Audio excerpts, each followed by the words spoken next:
Hi everyone, it's Carrie, aka Nerdy Girl Crates, and welcome back to my channel. Today is Indie Friday, and we are going to take a look at Graham Nolan's Alien Alamo.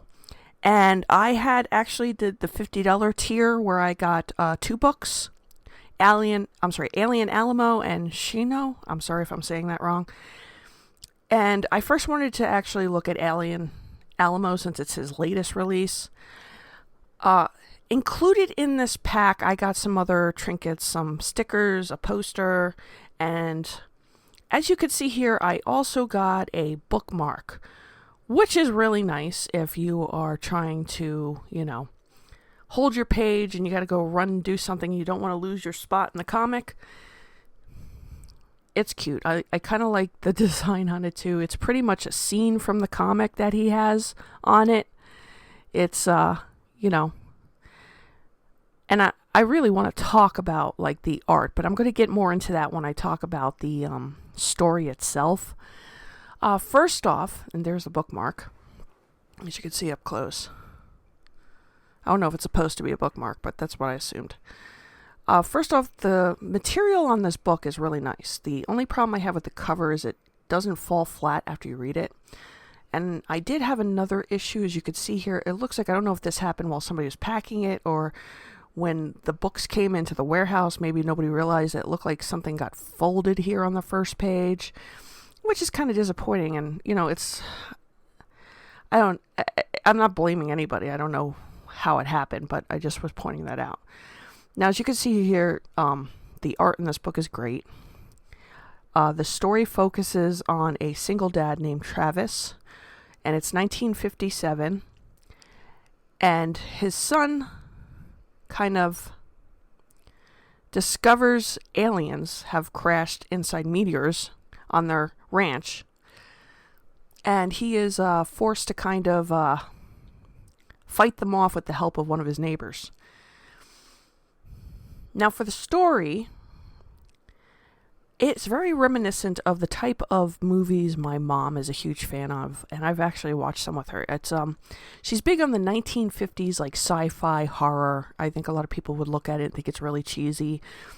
Stuff like The Crawling Eye and the original Thing and the original When the Earth Stood Still.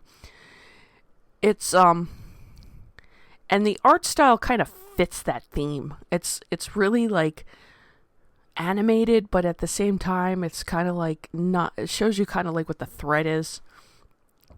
If you ever watch those old black and white 50 movies, there's The Fly is another one, the original, not the one with Jeff Goldblum. They're campy, but at the same time they're very entertaining. And that kind of what I think of this. It's almost like Mars Attacks, okay? If you've ever watched Tim Burton's Mars Attacks, this is what this kind of reminds me of. And it's just pure fun. I love that they're fighting off these what look like little crab insect aliens. And everything is coming from the perspective of the kid. And the kid is watching his father before this alien invasion happens. And his poor dad has, he was in World War II, and he has a lot of PTSD. He also recently lost his wife, and he's struggling to run this ranch, struggling to deal with that trauma he experienced, and also be a father to his son. And everything's narrated from the kid's point of view. And the dog has his trusty sidekick. The boy has his trusty sidekick dog, and yeah, it's very like fitting for that time. If you watched a lot of programs that come back from the 1950s, kid and his dog, and he's the one who witnesses all the things that happen, and he's the one, you see everything from his eyes, and it's a lot of fun. It doesn't hold back though on the danger of these aliens,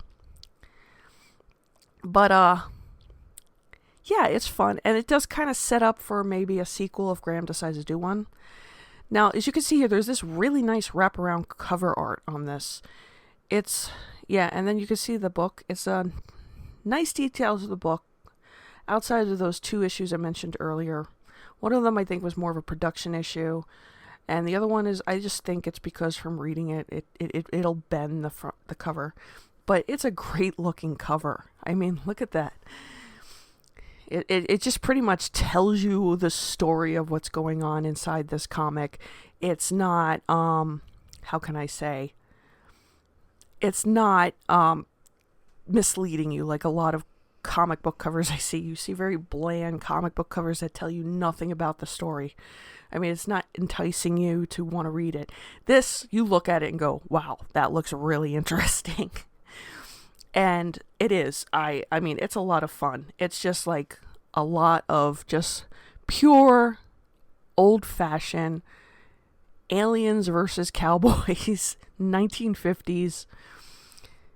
And again, it's the kid's perspective. And it's very important that you follow the kid's perspective too. If you have this or you're going to get it, it's really interesting where it goes. Like I said, I got the 2-book deal for $50.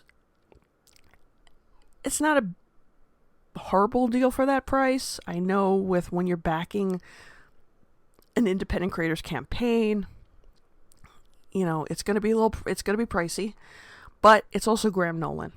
Okay? So it's, you know who you're getting. And, you know, he is responsible for a lot of great stuff in the past with DC Comics and all. So it's not like you're going in with a nobody, you're not sure how it's going to come out. So yeah, I really enjoyed this book. It's a lot of fun. I'm hoping maybe there might be a sequel because it does kind of leave you off. And I will look at the other book at some point. But it is enjoyable. So tell me, have you read Alien Alamo? Are you interested in getting it? Go ahead, comment down below. Don't forget to like, share, and subscribe. And I will see you on the next video. Bye.